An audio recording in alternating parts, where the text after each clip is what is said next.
the alien princess and the man who refused to break the weight of certainty. The station hung in the void like a crystal palace suspended in an infinite ocean of black. Accord Station, a monument to what the galaxy could become when 1,000 different species agreed, even for a moment, that peace was worth the effort. But peace was fragile. And festivals like this, the Festival of United Worlds, existed, specifically because that fragility needed celebrating. Princess Kaithvasharin moved through the crowded observation deck with the kind of confidence that came from never having doubted herself. Not once in her 327 cycles of existence. She stood 7 feet tall, her skin a dark silver that caught the light like polished steel, and her forearms moved with the practiced grace of someone whose physiology had evolved for warfare. Her eyes burned like twin suns, and they missed nothing. Behind her walked 12 of her finest warriors in ceremonial armor that gleamed under the station's lights. Not for protection. She needed no protection. They were there to remind everyone watching exactly what the Tyrant Dominion represented: absolute physical superiority. Commander Vorsin matched her pace with the careful precision of someone who had spent the last 70 years learning exactly how to serve his princess without being presumptuous. "Your Highness," he said, his voice the kind of controlled gravel that came from a species built for both diplomacy and violence. "The combat exhibitions begin in 1 hour. Our fighters are prepared to demonstrate our superiority once again." Kate smiled, revealing teeth that were sharp and precisely maintained, and a sound very much like a laugh escaped her. "Grow tired of watching others fight, Vorsin." The words came in that musical voice that somehow made commands sound like invitations. "I have not faced a worthy opponent in nearly 3 cycles. My blades hunger for something real." Vorsin understood. He always understood. He knew better than anyone that the princess was not simply a titled figurehead. She had defeated over 300 opponents in formal combat. 300. And her victory record was absolute. No losses. Not a single defeat in the entire span of her recorded life. They entered the main observation deck, and the noise hit them first. The sound of 1,000 conversations in at least that many different dialects. Merchants from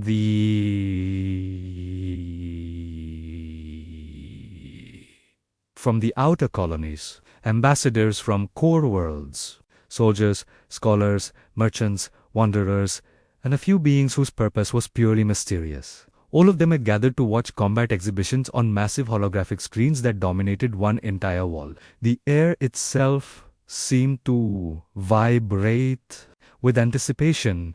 Kait's eyes moved across the crowd with a predator's precision. She assessed, without seeming to assess. She noted the nervous glances cast in her direction, the way lesser beings subtly shifted away from her entourage's path. The Taran were known throughout the galaxy as the greatest warriors ever to walk among the stars. It was not arrogance. If the claim was simply true, then her gaze fell on something that actually captured her attention. In a quiet corner of the deck, far from the chaos and the noise and the desperate energy of creatures trying to impress one another, a single figure sat alone at a small bar. He had a drink in his hand, something amber-colored. Something simple, and his eyes were fixed on one of the smaller screens showing the arena below. He was human, young species, only a few centuries in the galactic community. Physically weak by any reasonable measure, and yet Kate felt her interest sparked like dry kindling catching fire. "Commander," she said, her voice carrying that particular tone she used when she had found something new to examine. "What do you know of humans and their combat abilities?" Vorsin made a sound that might have been a laugh if he had allowed himself such informality in front of his princess. "Humans are soft creatures, Your Highness," he said, barely hiding his contempt. "They have short lives and fragile bodies. They rely on technology rather than their own strength. They are not warriors in any meaningful sense of the word." The other members of her entourage murmured their agreement. Several of them looked at the lone human with the kind of pity one might show to a wounded small animal. And yet they control significant territory, Keith observed, and they have never been conquered despite their obvious weakness. Luck in politics, Warson said dismissively, nothing more. But Keith watched the human for another long moment. She noticed something they had all missed. It was not the stillness of boredom or tiredness or the kind of quiet that came from insignificance. It was the stillness of someone completely at peace in his own skin. Someone who needed nothing from the chaos around him. Someone who was exactly where he had chosen to be. She made her decision in an instant. She was a princess. She was bored. She had never spoken to a human before. Wait here, she commanded, and before Warson could even form the protest she could see forming in his expression, she was already walking toward the quiet corner where the human sat alone. The human did not look up as she approached. This small act of either courage or ignorance made her smile grow wider. You are human, she said. Not a question. The man finally turned his head to look at her. When his eyes met hers, Keith felt something strange. His eyes were pale grey like storm clouds before rain, and they held a depth that seemed wrong for such a short-lived species.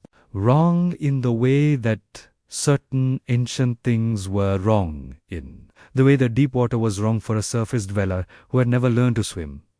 I am, he said. His voice was calm, quiet, completely unimpressed by her presence. And you are Thyran royalty, if I'm reading your markings correctly. I am Princess Katha Vashurin, she said. She waited for the reaction that always came. The fear, the hour, the desperate attempt to please a superior being. The human simply nodded. Marcus Cole, pleased to meet you, Your Highness. Then he turned back to his drink as if the conversation had already concluded. Kaiti felt something she had not experienced in a very long time. It took her a moment to recognize it as genuine surprise. You sit alone while warriors from across the galaxy demonstrate their skills, she said. Do humans not appreciate the art of combat? Some do, Marcus said, without looking at her. Oh, just prefer to watch from a distance these days. These days, the implication was clear to her hunter's instincts. You speak as if you were once a warrior yourself. Something flickered in those grey eyes. Something old. Something heavy. It vanished as quickly as it appeared. I was many things once, he said. Now I am retired. Keith laughed. The sound was bright and sharp, and it drew glances from nearby observers who recognized her voice. Retired, she let the words sit on her tongue as if tasting something unfamiliar. Humans live such brief lives, and yet you speak of retirement as if you have centuries behind you, Marcus smiled. It was a tired smile that did not reach his eyes. Some years are longer than others. The challenge rose in Kate's blood. This human was unlike anything she had expected. His calm refusal to be impressed by her was infuriating and fascinating in equal measure. I propose a friendly match, she said, and she let her voice carry so that others nearby could hear. A simple sparring session between our species, cultural exchange and mutual understanding. Several of her warriors had drifted closer. They laughed at her words because the idea of their princess fighting a human was absurd. It would be like watching a star warrior spar with a child. Interesting only for the disparity. Marcus looked at her for a long moment and then slowly shook his head. I appreciate the offer, Your Highness, but I will have to decline. Like I said, I am retired. Surely a human would not refuse a princess, Keith pressed. Unless perhaps your species lacks the courage for such things. The laughter from her entourage grew louder, crueler. But Marcus Cole simply finished his drink and set the glass down with deliberate gentleness. When he looked at her again, Those grey eyes held something that made the laughter around them seem suddenly hollow and foolish. "You really do not want this, Your Highness," he said. His voice was soft and serious. It carried no threat. "Only truth? I hope you'll trust me on that." The laughter died like a fire losing oxygen. For a single heartbeat, Kate felt something cold move down her spine. It felt like standing at the edge of a cliff and suddenly understanding exactly how far down the fall might be. She shook it away. She was a princess, a champion. She had never lost to anyone. "I think I do," she said. "I think I want this very much." Indeed, the arena on a court station's lower levels was designed to accommodate beings of vastly different sizes and physiologies. Massive, reinforced with materials that could withstand the kind of damage that genuinely serious combatants could inflict.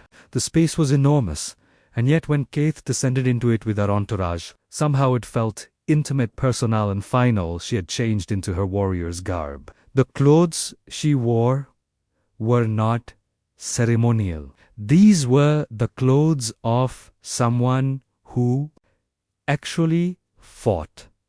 Armor that covered her vital areas while leaving room for movement. Weapons, multiple weapons. Her primary blades were fashioned from a metal that only existed on the Tyran homeworld. A material that had been folded and folded again, thousands of times until it held an edge that could split atoms.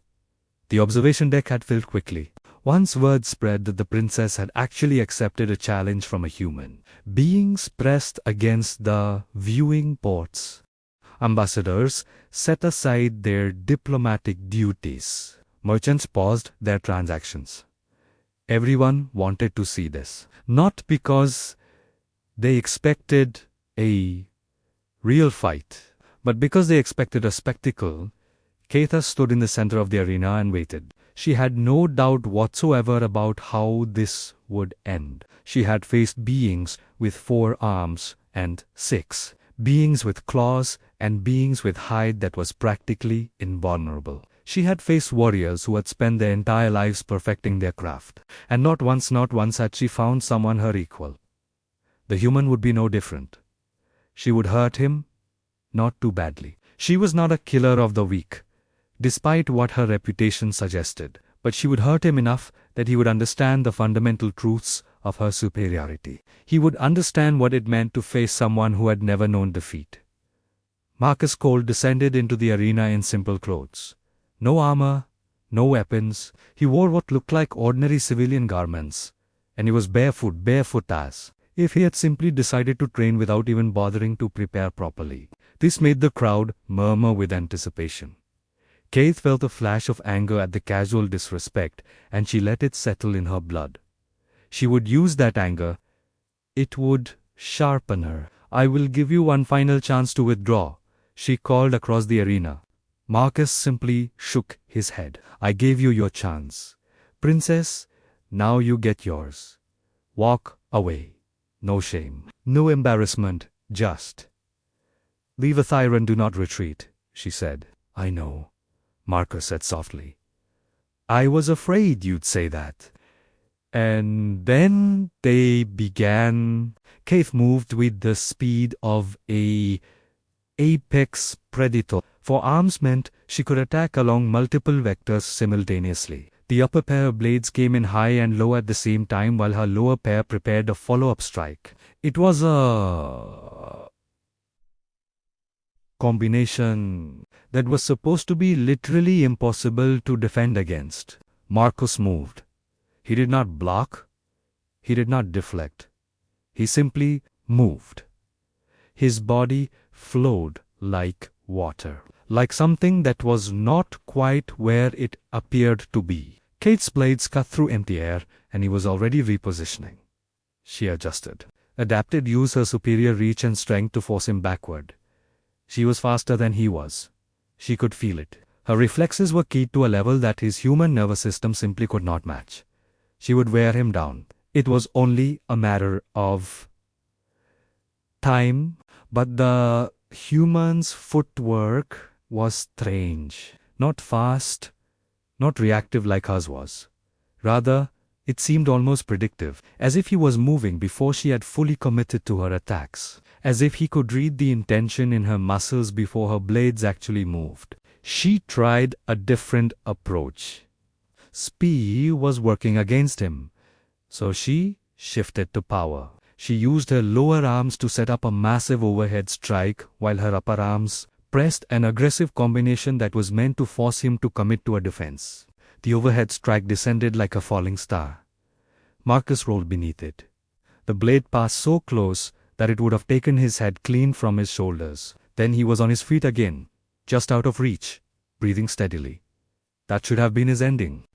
Keth was certain of it. No one avoided the descending star and lived. It was not about speed or luck or anything except the fundamental reality that when you had the strength to drive a blade through solid rock, evasion only delayed the inevitable, but he had not avoided it through evasion. He had read her intentions with a clarity that made her pause for just a moment.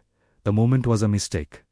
He moved inside her reach. Somehow he closed the distance without her seeing the acceleration. He was there, in the middle of her defenses, where her arms could not bring their full force to bear. He pivoted, and she felt something connect with her side. Not a blade. His hand, open palm. But the force of it was enough to send her sliding backward across the arena floor. Katie landed hard. The impact knocked the air from her lungs. For a moment, just a moment, she did not understand what had happened. She had been struck. A human had struck her, and she had been the one forced backward. She rose to her feet, fury burning like molten metal in her veins. "You should not have done that," she said. "I know," Marcus replied. Then he came at her. It was not a dance of defense and counterattack. It was not the measured approach of someone trying to wear down an opponent. It was something older, something primal. He moved like he was trying to push her back across the entire arena, pressing an attack that was relentless and precise. His hands came in like weapons in their own right. He struck at pressure points the inside of her elbows, the junction, where her necks met her shoulders, the sensitive areas beneath her arms where her armor did not cover. Each strike was exquisitely accurate. Each one found its target. And while none of them alone would have been enough to truly harm her, the cumulative effect was devastating. Kate found herself retreating. Actually retreating. She kept her blades up, but she was no longer attacking. She was defending. She was trying to create space, and the human was taking it from her moment by moment. Her shoulder was burning where he had struck a particular nerve cluster. Her breath was coming harder. She could feel sweat on her skin. Sweat. That should not have been there. That belonged to weaker creatures, not to her. She made a decision in the chaos of that moment. She would end this through overwhelming force. She would gather every ounce of her legendary strength and she would strike as hard as she had ever struck at anything in her entire life. It was a strategy that had never failed her. It could not fail her now. She gathered herself. She could feel the power coiling in her muscles. She was going to strike. And when she did, the human would understand exactly what he had invited by stepping into an arena with the finest warrior the Tiran had ever produced. But something happened. As she began her strike, Marcus suddenly stopped moving backward. He stopped defending. He stepped forward and directly into the path of her descending blade. Instead of defending against it, he used his entire body weight to meet it directly. The force of the impact sent him backward, his feet sliding across the arena floor. But it also disrupted everything about her attack. And in that disruption he was somehow suddenly behind her. CAITH spun. She was fast enough. She thought she was fast enough. But his open palm formed the back of her helmet as she turned. The impact was precise, perfectly calibrated. It was not enough to seriously injure her, but it was enough to send her sprawling. She hit the ground hard enough that the breath left her body a second time. For a long moment, Kate simply lay there, staring up at the lights above the arena. She could hear the crowd. They had gone silent. Not the silence of shock. The silence of people who had just watched something that violated everything they had believed about the natural order of their world. Marcus stood above her, breathing hard. He was not even looking down at her. He was staring at the observation deck above. His hands were clenched at his sides, and she could see something in his posture, something that looked very much like regret. He extended his hand down to her, an offering not of victory, of mercy. Kathy reached up and grasped it. His grip was strong but not cruel. He helped her to her feet, and when their eyes met, she saw something in those grey depths that she could not quite name. "I told you," he said softly, "that you did not want this." Kate looked down at her hands. Her blades. The weapons that had never failed her. And she realized with absolute clarity that she had been holding them throughout the entire fight. And they had never once connected with anything but empty air. "What are you?" she whispered. "Human," Marcus said. And then he walked away from the arena, leaving her standing alone beneath the lights of 10,000 watching eyes. The medical facility aboard Accord Station was not designed for Thyran physiology. But the physicians had done their best. Kate sat on the examination table with her armor removed, allowing the medical practitioners to assess the damage. There was bruising, certainly a great deal of bruising. Some minor cuts where Marcus's fingernails had caught her during the scuffles.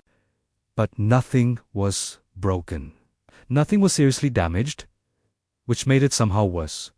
She had been defeated, publicly, completely, and the one being in the entire galaxy who had managed to do it was a human. A species she had been taught since childhood were curiosities at best.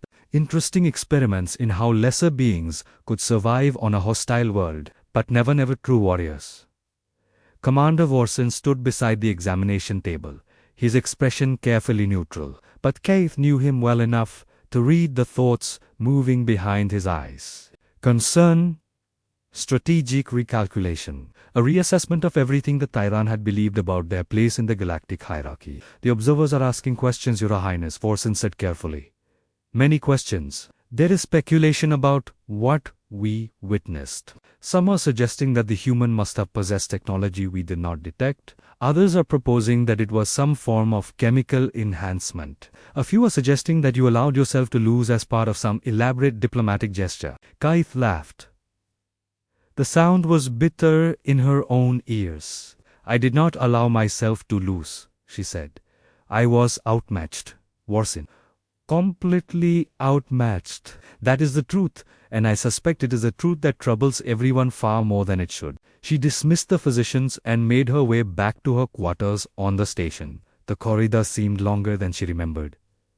Her movements felt different. Not physically different, but different in the way that the world felt after an earthquake. The same, but fundamentally rearranged in a way that made old certainties feel fragile. Once she was alone, Kate accessed the festival's public information archives.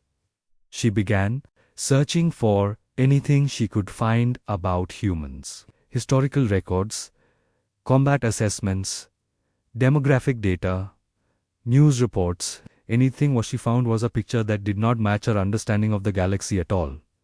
Humans had joined galactic civilization only 3 centuries ago.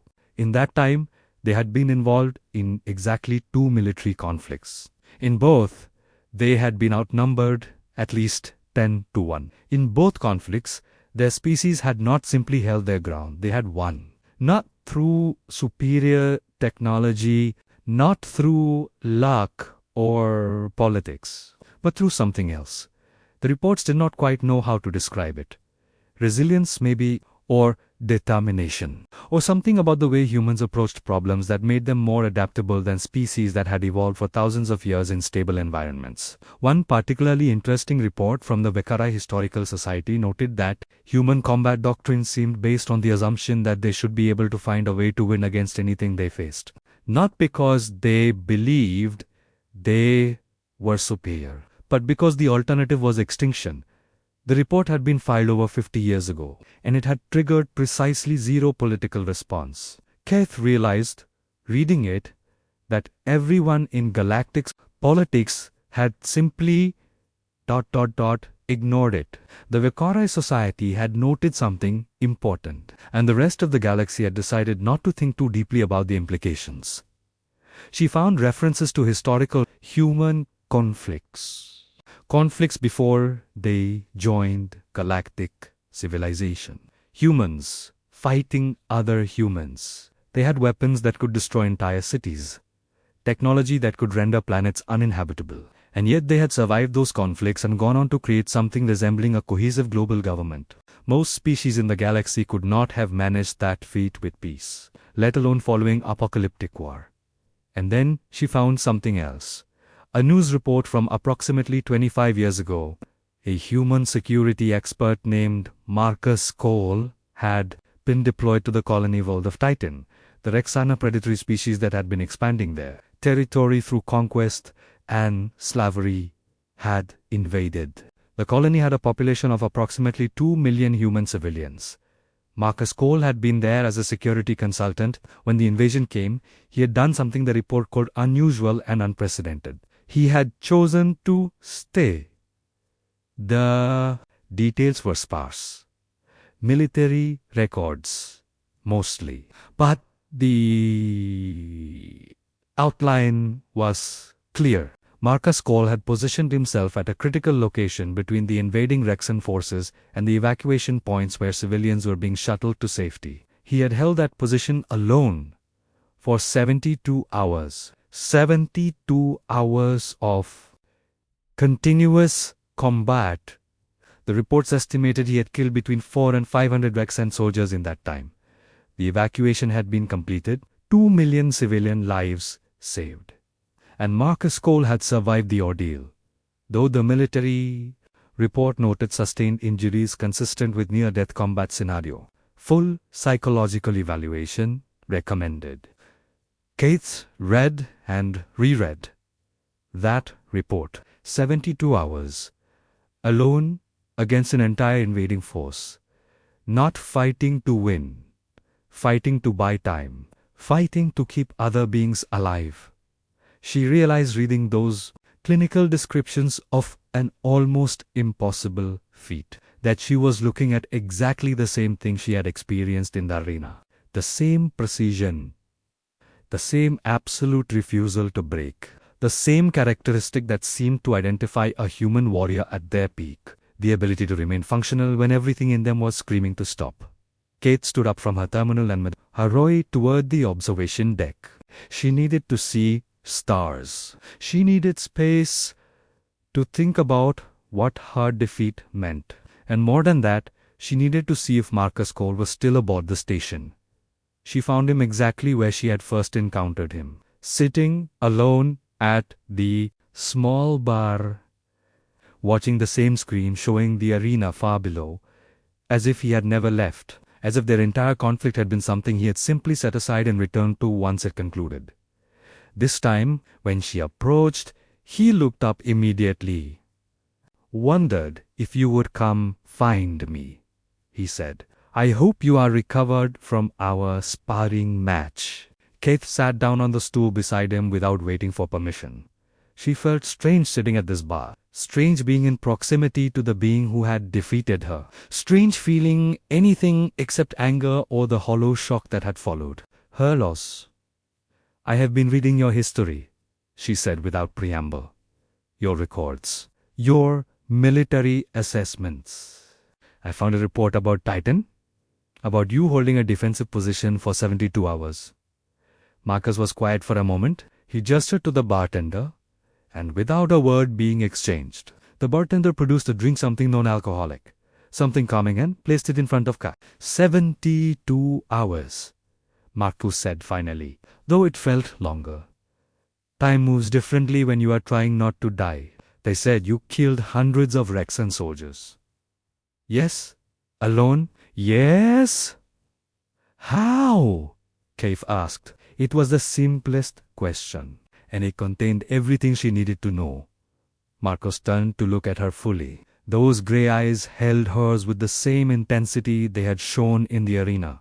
But now, sitting beside her rather than across from her, she could see the lines around those eyes more clearly. The weight, the age effect that whatever he had done on Titan, it had cost him something profound. The same way I fought you in the arena, he said. By understanding that strength is not about the size of your muscles or the sharpness of your blades. Strength is about will. It is about the ability to see what needs to be done and then do it, regardless of the cost. Humans are not naturally strong, princess. We are small. We live brief lives. We are physically weak compared to almost every species in this galaxy, but we have learned to be strong in other ways. You keep saying that, Kaithi said. You said it in the arena. You have mentioned humans being adaptable multiple times. But I do not understand what that means. Adaptable. To what? Marcus set down his drink. He stood and gestured for her to follow him. Without thinking about it, without questioning it, Kati rose and followed him toward the observation window. They stood together, looking out at the vast expanse of space beyond a court station. Stars scattered across the darkness like diamonds. On Black Seal, the Terran evolved on a world of plenty, Marcus said. Your world had everything a species could need. Abundant resources. Optimal climate. No predators. Your physiology was shaped by an environment that rewarded physical excellence. You became warriors because you could. It was a luxury of your world.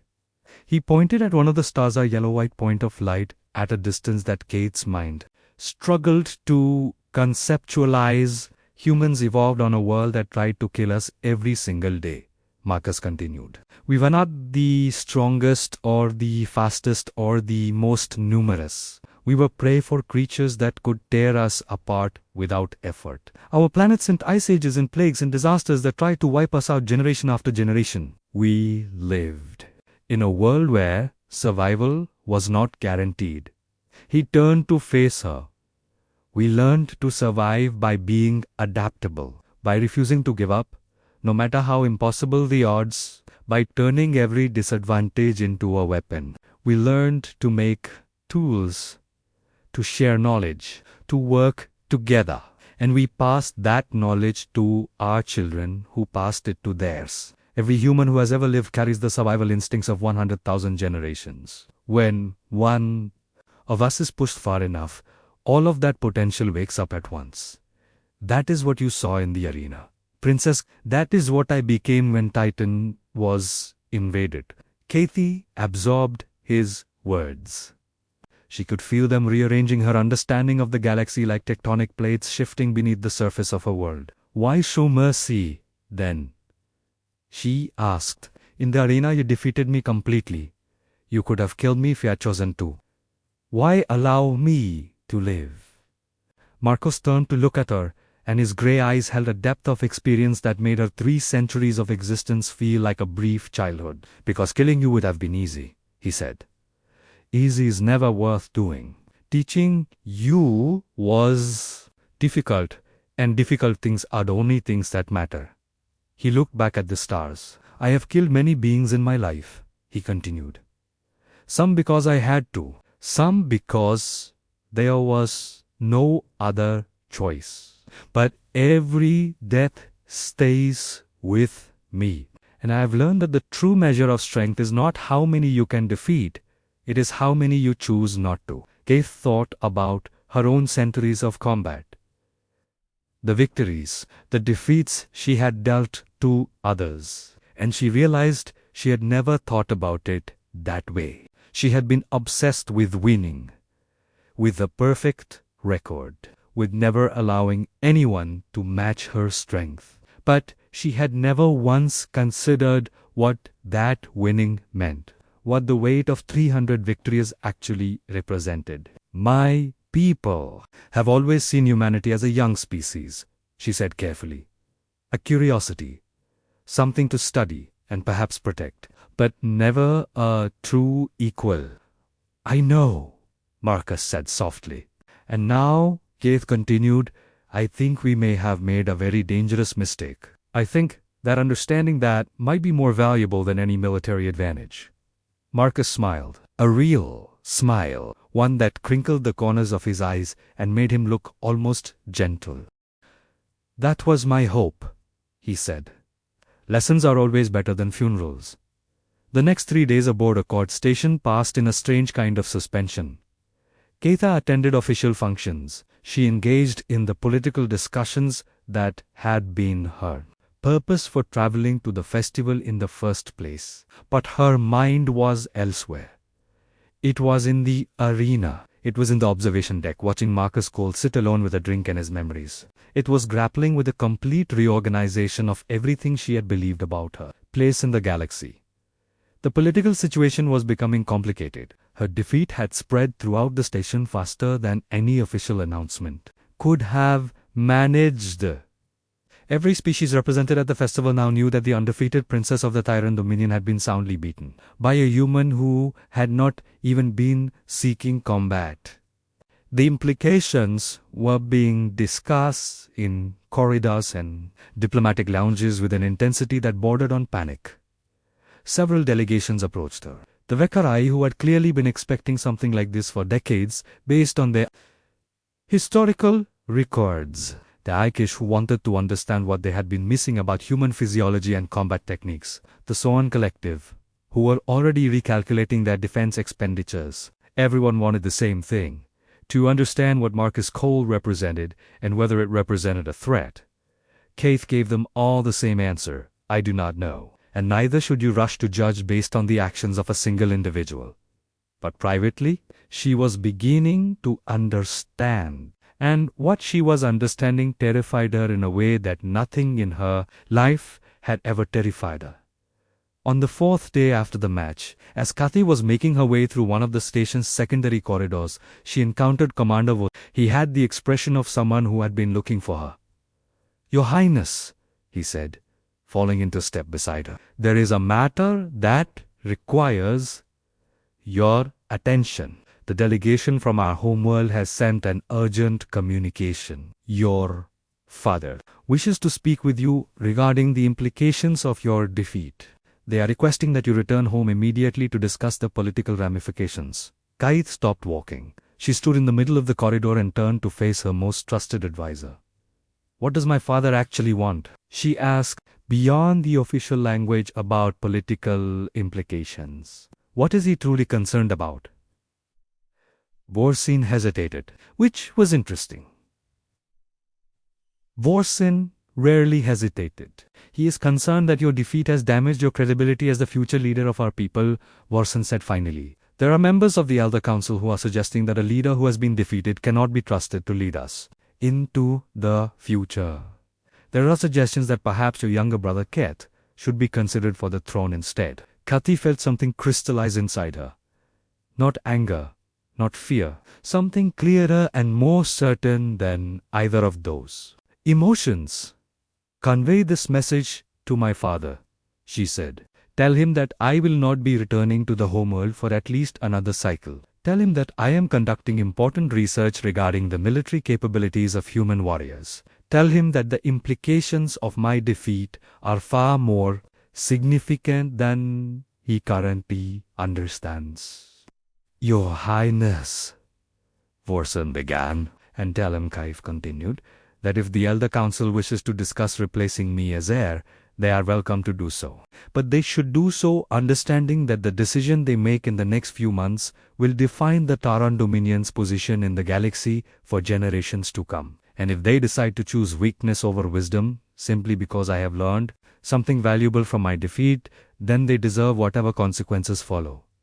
Vorsin's expression shifted. It was subtle, but Keith saw it. A kind of quiet approval, even if he could not say it out loud. As you wish, Your Highness, he said. I will ensure the message reaches your father. That evening, Kate requested a meeting with Marcus Cole. Not at the bar, not in a public space. She requested it in one of the station's private observation chambers, a place where they could talk without witnesses. He arrived precisely on time. She wondered if he was ever late for anything, or if his entire life had been shaped by the kind of discipline that made tardiness impossible. I have been thinking about your question, Marcus said before she could speak. The one you asked me when I left the arena. What am I? And I've realized that the answer is more complicated than I provided at the time. Kafi settled into one of the observation chairs. I am listening. I am not special, Marcus said. He stood at the observation window, looking out at space. That is what you need to understand. I am not a unique case. I am not an aberration. The only thing that makes me different from most other humans is that I have been forced through circumstance and tragedy and bad luck to develop the potential that all humans carry. But that potential exists in all of us, in billions of humans across the galaxy, in colonists and merchants and scientists and children who have never held a weapon. You are trying to tell me that any human could do what you did on Titan. Keith said, not any human in their current state, Marcus replied. That would be absurd. But any human, given the proper training, given the right circumstances, given the will to develop it, yes, any human could reach the level I have reached. Some would reach it faster. Some would surpass me entirely. The point is that what I represent is not the peak of human potential. I am simply an example of what humans become when we are truly tested. Then why are there not more humans at this level throughout the galaxy? Marcus turned to face her.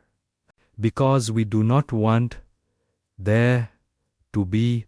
Most humans do not want to be warriors. We prefer to live quiet lives. We prefer to build rather than destroy. We prefer peace to conflict. But when peace becomes impossible, when survival is threatened, something in us activates, something ancient and powerful that we inherited from the long chain of ancestors who refused to give up. And in that moment, we become something that most other species cannot match. Kate rose from her chair and approached the observation window. She stood beside Marcos, and together they looked out at the stars. On Titan, she said carefully, when you fought for 72 hours, did you have a choice, or were you simply responding to an impossible circumstance? Marcus was silent for a long time, long enough that Keith began to wonder if he would answer at all. There are always choices, he said eventually. I could have hidden with the civilians and waited for rescue. I could have surrendered and hoped for mercy. I could have taken my own life rather than face what was coming. His hands tightened on the railing. I chose to fight because those 2 million people had no one else. I kept fighting because every minute I bought was a minute they stayed alive. That was the only choice that mattered. Do you regret it? Kathy asked. No, Marcus said. Though I have paid a price for it. Everyone at the level I have reached has paid a price. It is not a cost that goes away. It is something you carry for the rest of your life. Kathy understood, in that moment, what the old, heavy thing she had seen in his eyes during their first meeting actually represented. It was not burden exactly. It was something heavier than that. It was the weight of being responsible for 2 million lives. It was the weight of lives taken. It was the weight of knowing that you had been tested and found sufficient to save others at the cost of part of yourself. I will not return to my home world, Cave said. Not yet. Not until I have learnt more about this potential that humans possess. If my people are to face the future with any kind of wisdom, they need to understand what they are actually dealing with. Is that wise? Marcus asked. Your father seems concerned about your position. Your brother is being considered as an alternative heir. Let them be concerned, Keith said. Let them consider the alternatives. If I prove to be weak, then weakness should not lead my people. But if I prove to have learned something valuable, something that can transform how we understand our place in the galaxy, then my delayed return will have been worth a political cost. She turned to face him. I want you to teach me, she said, not how to fight better. My body is already efficient at fighting. I want you to teach me how to think like a human. How to approach problems with that adaptability you keep describing. How to understand what it means to survive when the odds are literally impossible. Marcus studied her for a long moment. That will be painful. He said finally, teaching requires breaking down the assumptions you have built your entire life upon. It means accepting that everything you thought you knew might be wrong. I have already begun that process, Keith said. I have already been defeated. I have already had my certainty shattered. The only question now is what I do with that knowledge. Marcus nodded slowly. Then I will teach you, he said. Not in the arena, but in the real world, in the decisions you make and the way you think about problems and the way you treat beings who cannot match your strength. That is where the real lesson lies.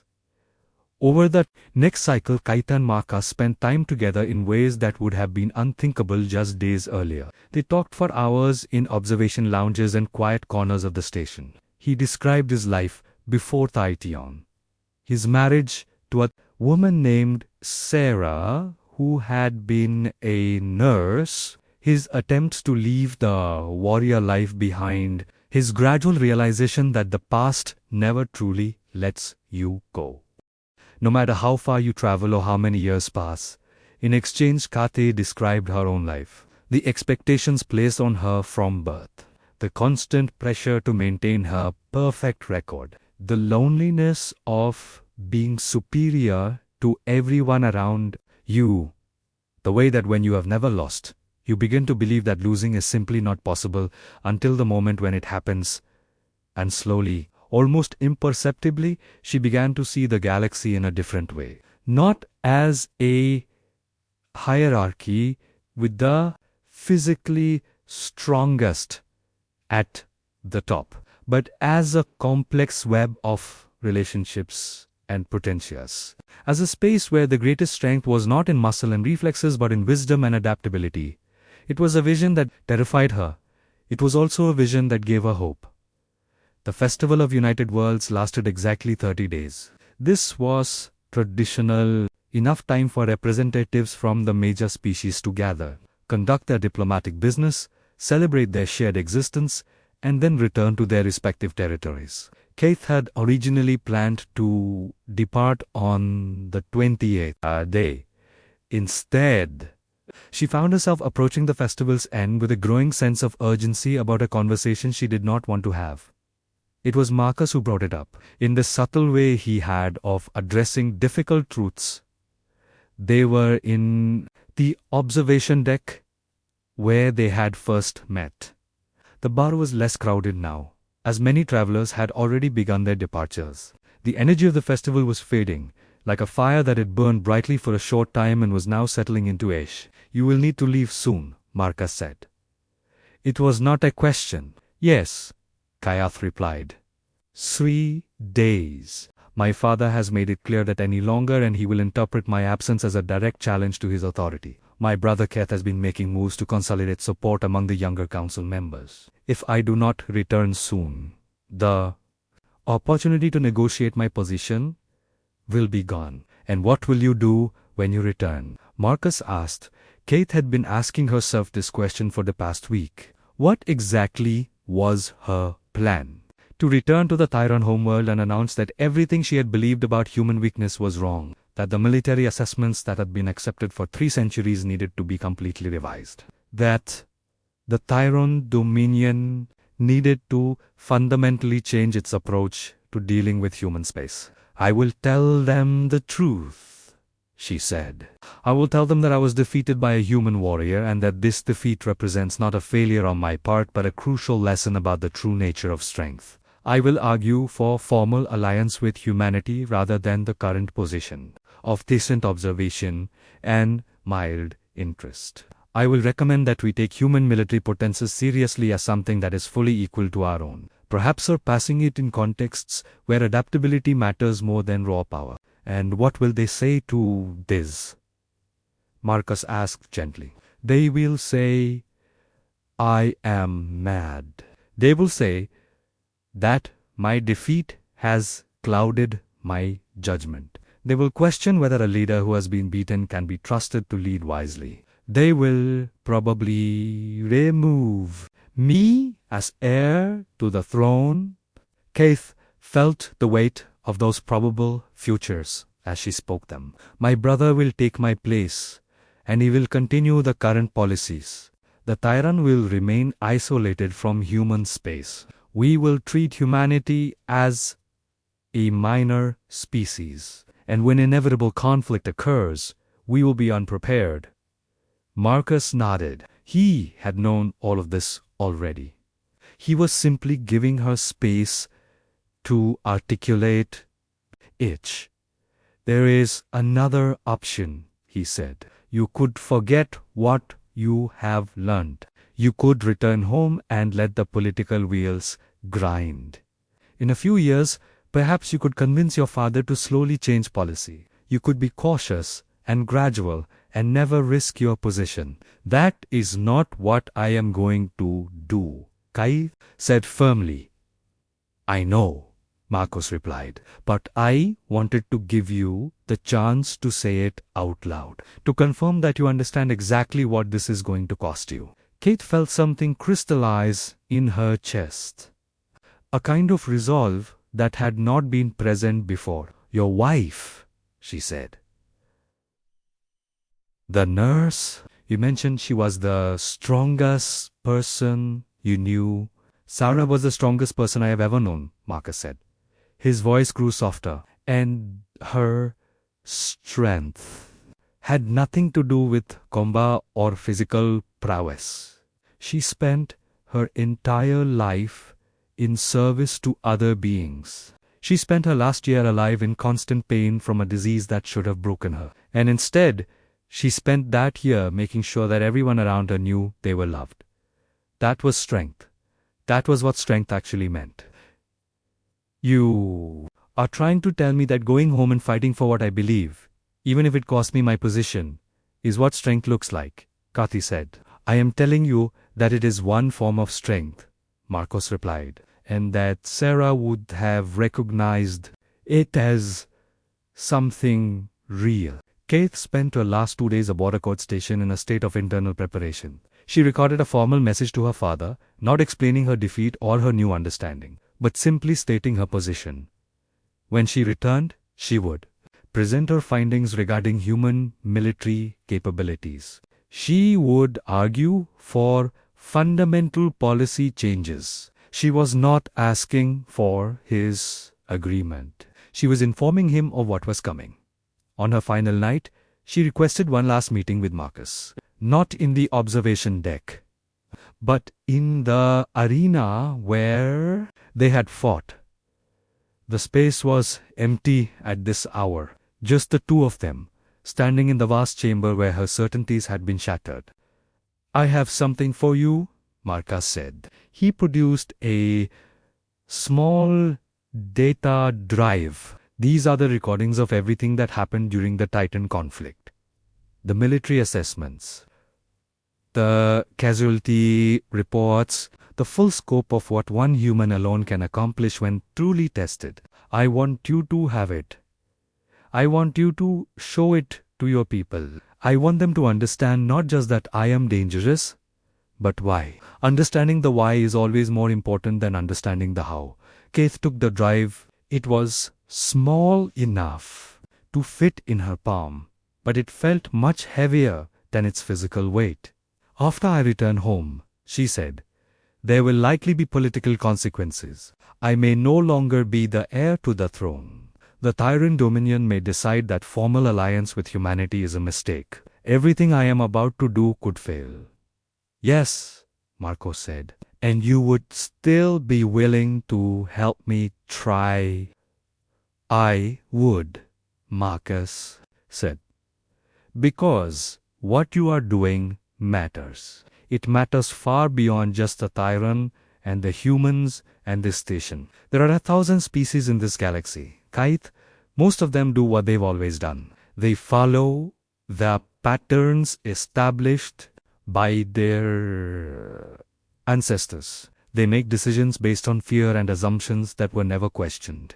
If you go home and challenge your people's assumptions about what is possible and what is true, if you force them to think about humanity differently, if you demonstrate that wisdom sometimes comes from accepting defeat rather than denying it, then you will have changed something fundamental." He moved closer. "I have lived a long life. I have seen a great deal of suffering. I have caused some of it myself. And I have learned that the moments when change actually happens are rare and precious. They happen when someone is brave enough to look at what they believed and ask whether it is actually true. You are one of those rare people. Do not waste it on political calculation."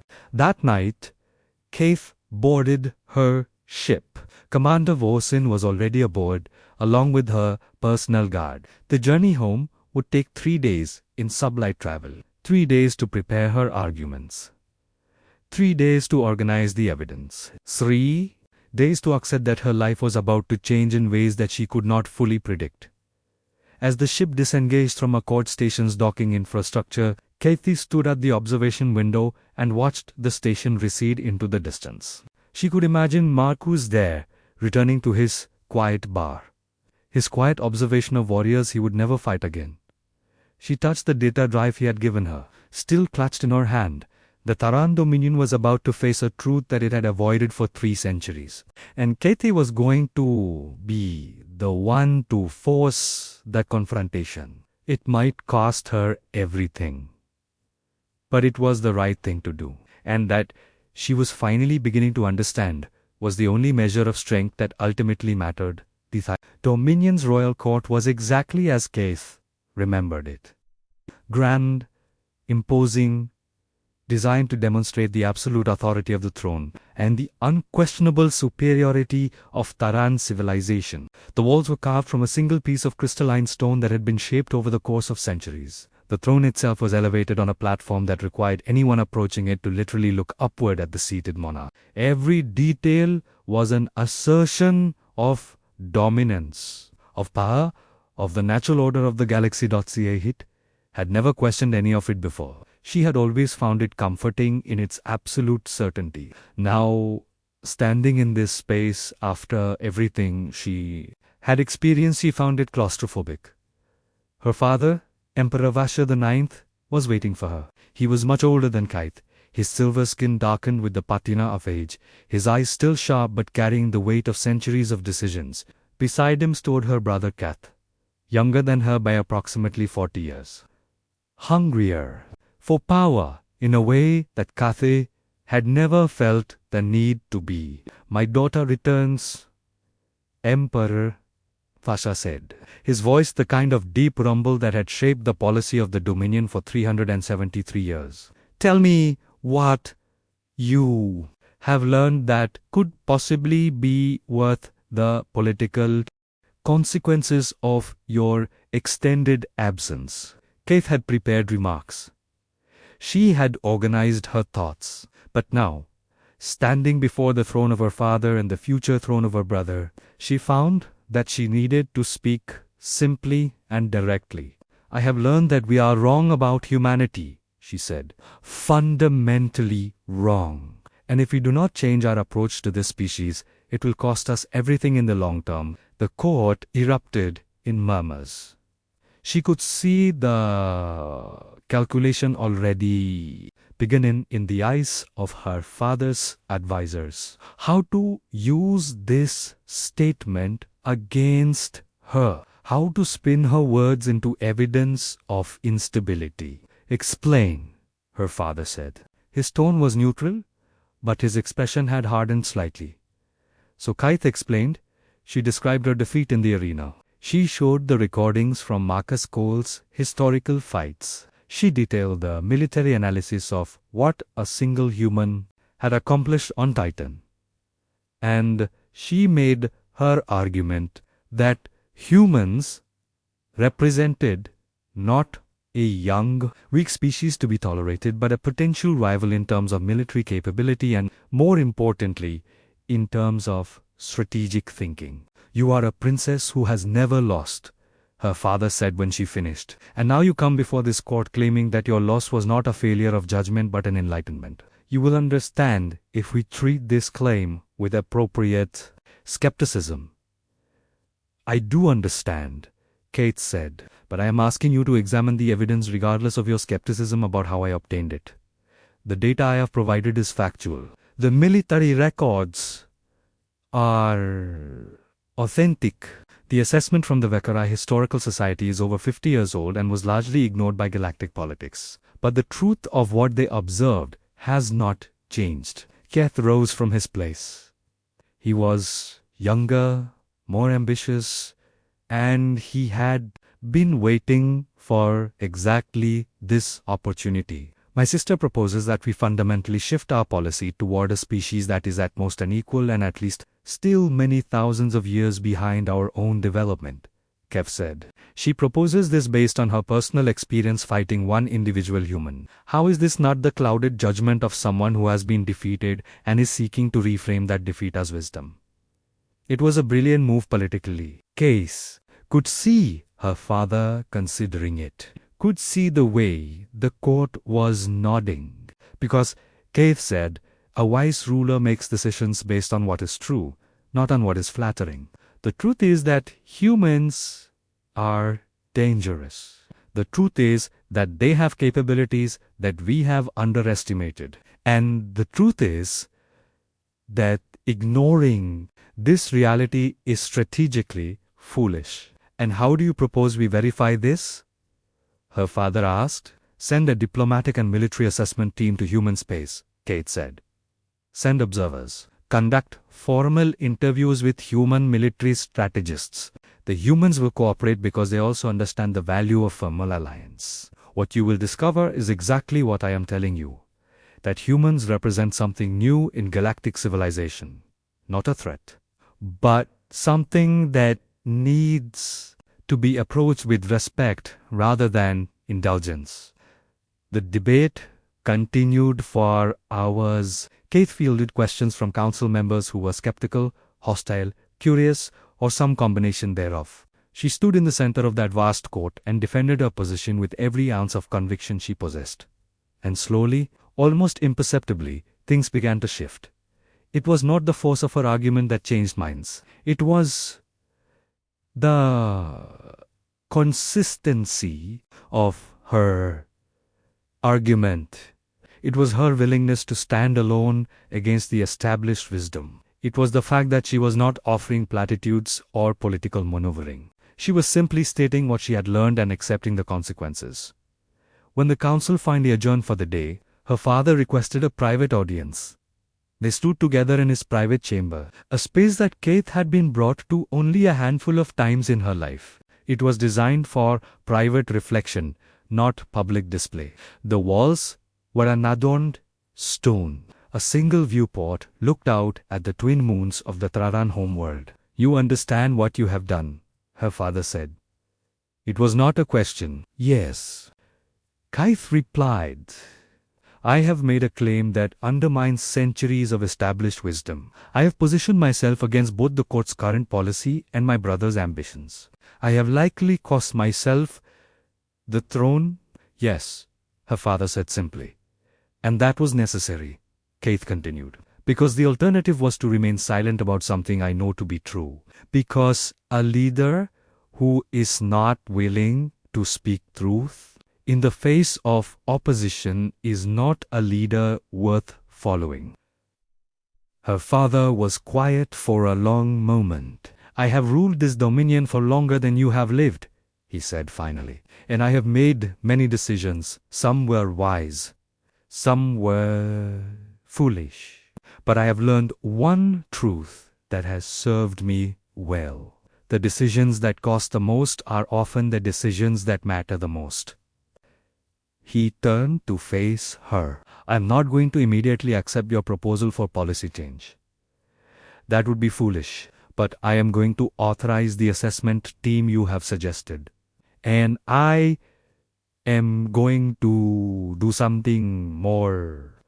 I am going to recommend to the council that you remain in contention for the throne, not because your current proposal is necessarily correct, but because any leader we choose needs to be someone who is willing to say difficult truths." Katie felt something in her chest. That she did not immediately recognize relief, but deeper than that, validation, the sense that the choice she had made to speak truth in the face of political consequence had been respected. "What about Kath?" she asked. "Your brother will have his opportunity to demonstrate his suitability for leadership," her father said, "but he will have it in full knowledge that I expect him to meet the same standard of honesty that I am now demanding of you.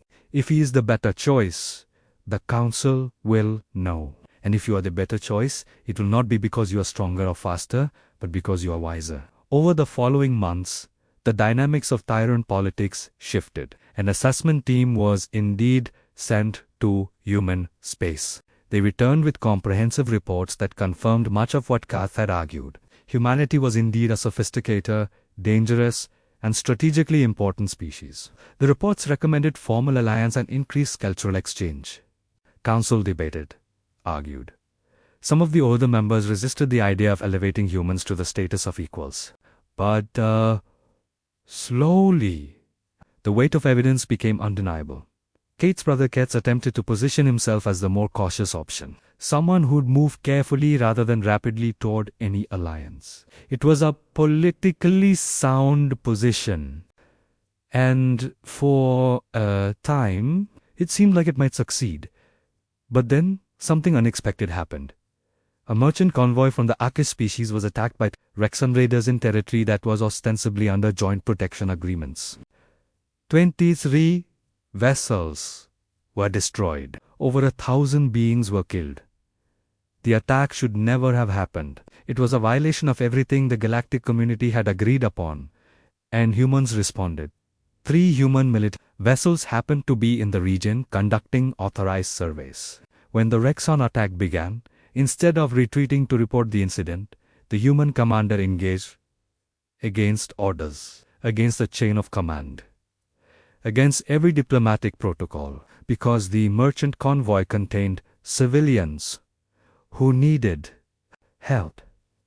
The 3 human vessels took on the entire Rexon attack force. They were outgunned and outmaneuvered by any reasonable assessment, and they should have been destroyed. But the same adaptability that had allowed Marcus Cole to hold Titan alone allowed these human commanders to fight with precision and innovation that confounded the Rexon military doctrine.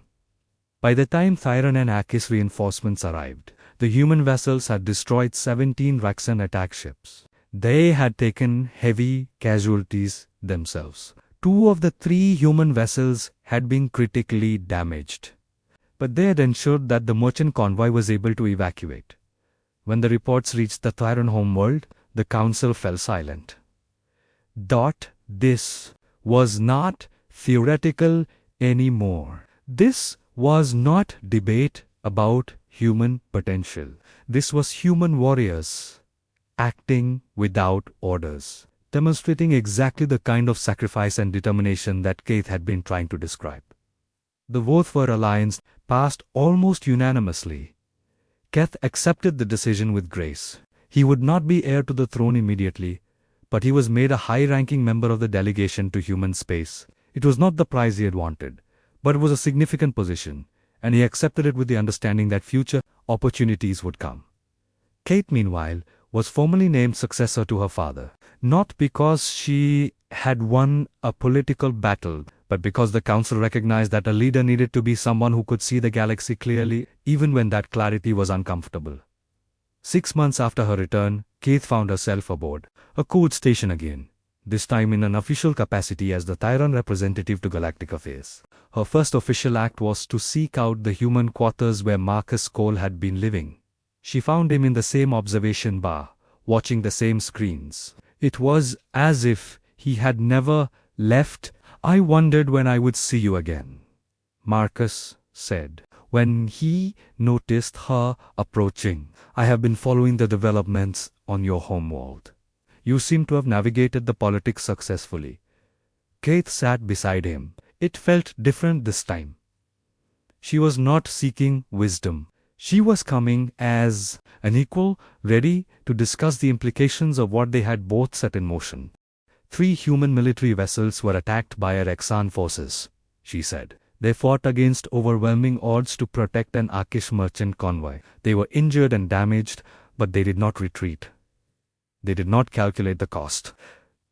They simply did what was necessary. "Yes," Marcus said.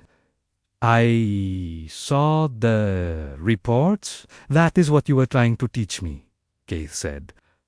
"Not just about combat, but about what it means to be capable of acting with complete disregard for personal consequence when the situation demands it. That is what scared my people about you. That is what still scares them, I think." Marcus turned to look at her. His grey eyes held the same depth they had always held, but something in them had shifted. She realized, looking at him now, that he seemed more at peace than he had during their time at the festival. The weight was still there, but it was no longer pulling him down. It was simply part of him. "Fear is the beginning of wisdom," Marcus said. "It means you are taking something seriously. It means you are no longer living in comfortable assumptions." "I have a question for you," Keith said. "It is the same question I asked once before. Why are you here? Why come back to this station year after year when you clearly want nothing more than to be left alone?" Marcus smiled. It was that same tired smile that did not reach his eyes. But also something more? Something that suggested the smile was becoming less tired. "Because my wife loved this festival," he said. "She said it was a celebration of what beings could become rather than what they were born as. She passed away many years ago, but I still come every year to remember her and to watch to see if beings are willing to change." "And are they?" Keith asked. "Sometimes," Marcus said. "Not as often as I would hope. But sometimes." He looked at Keith directly. "You are becoming what she would have called a reminder of possibility. A proof that change can happen if someone is brave enough to demand it of themselves first." Keith felt something move in her chest. Not quite emotion. Something deeper. An acknowledgement of what she had become in the past year. Not just the heir to a throne. Not just a warrior who had been defeated and learned from it. But a bridge. A being who could see the gap between two ways of understanding the galaxy and could work to close it.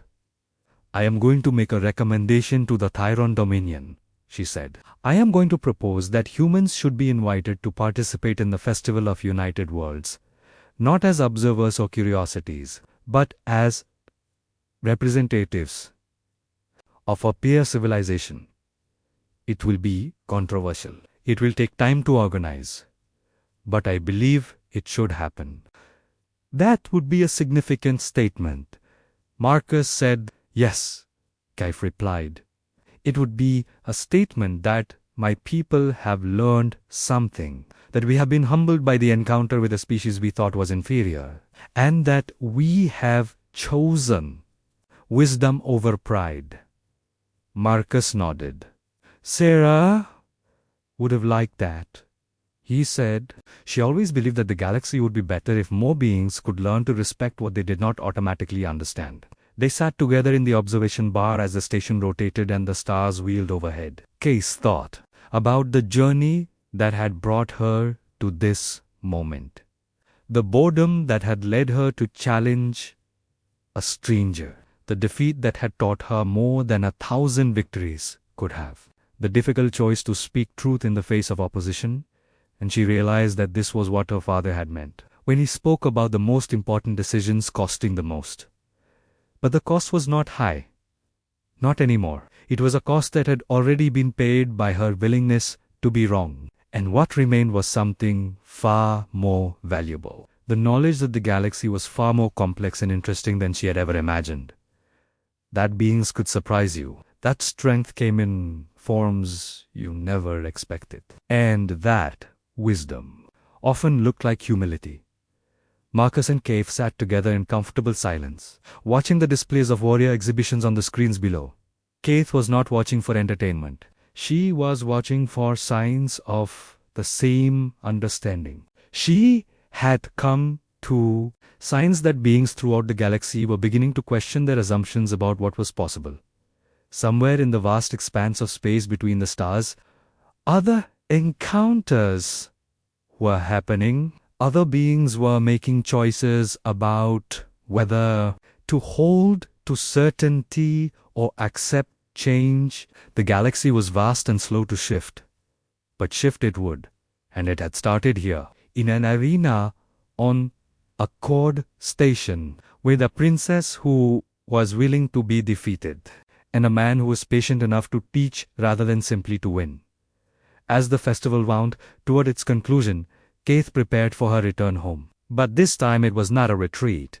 It was a return with new purpose, new understanding, new hope for what the Taran Dominion could become if they were brave enough to evolve. She found Marcus one last time at their favorite observation point. "I want to thank you," she said, "for showing me what I needed to see. Not just about human capability, but about what strength really means, about what it means to be a leader who leads with wisdom rather than fear. You would have learned it eventually." Marcus said, "I simply accelerated the process. The capacity was always inside you, Keith. You just needed the right challenge to bring it out." "My wife used to say something similar," Marcus continued. "Looking out at the stars. She said that every being contained possibilities they never expected, and that the only thing that prevented those possibilities from blooming was fear. She spent her life helping other beings see past that fear, teaching them that they could be more than their injuries or their circumstances suggested they should be." He turned to face Kati Foley. "You are doing the same thing now? You are helping your people see past their fear of humanity. And in doing so, you are helping them see past their fear of change in general. That is work worth doing. That is work that matters." Keith boarded her vessel one final time, carrying with her the recordings, the reports, the evidence of what humans could accomplish. But more than that, she carried understanding. The knowledge that the galaxy was not a hierarchy with the strong at the top and the weak at the bottom. It was a web of relationships and potentials. And every being in it had the capacity to grow if they were willing to question their assumptions. Her ship disengaged from the station. Kathy stood at the observation window and watched it recede into the distance.